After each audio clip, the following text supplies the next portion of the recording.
এই যে দেখতে পারতেছেন কতটা কষ্ট করে এই এলাকার মানুষগুলি তারা চলাফেরা করে।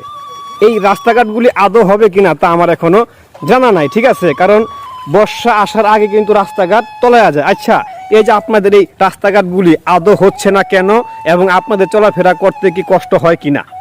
আরে বাবা, এই আমাদের চলাফেরা করতে যে কষ্ট হয়, এখন বর্তমান যুগে আর কোনো জায়গা নাই। আচ্ছা, মানে সবচেয়ে খারাপ জায়গাটা আপনাদের এখানে নাকি? সবচেয়ে খারাপ জায়গা আমাদের এই এলাকায়। তাহলে এই রাস্তাঘাটগুলি হচ্ছে না কেন? কেউ কি চোখে দেখে না? দেখে আমাদের এলাকায় মান্যগণ্য লোক আছে, ঠিক আছে, তাহলে তো এটার জন্য একটু শ্রম গাম খুব কম দিতেছে। তারপরও মানে যে বছরের পর বছর যাচ্ছে, গণ্যমান্য লোক থাকার পরেও কিন্তু এই রাস্তাঘাটগুলি হচ্ছে না নাকি? বছরের পর বছর কিন্তু কষ্ট করতে হয় আপনাদের। কষ্ট হইতেই আছে। তাহলে দেখতে পারতেছেন এলাকার একজন সম্মানিত বাসিন্দা, এই রাস্তাগুলি কিন্তু করে দেওয়ার কথা, কিন্তু এখনো কিন্তু করা হচ্ছে না, ঠিক আছে, কারণ গণ্যমান্য লোক থাকার পরেও কিন্তু রাস্তায় আপনারা চলেন, কষ্ট হয় না? কষ্ট হয়, কষ্ট হয়। আপনারা কি চান না আপনাদের এই রাস্তাটা হোক? তাই তো আমরা কোনো করে দিলাম তো। রাস্তাটা যদি আমাদের করে দেওয়া হতো তাহলে খুব ভালো হতো।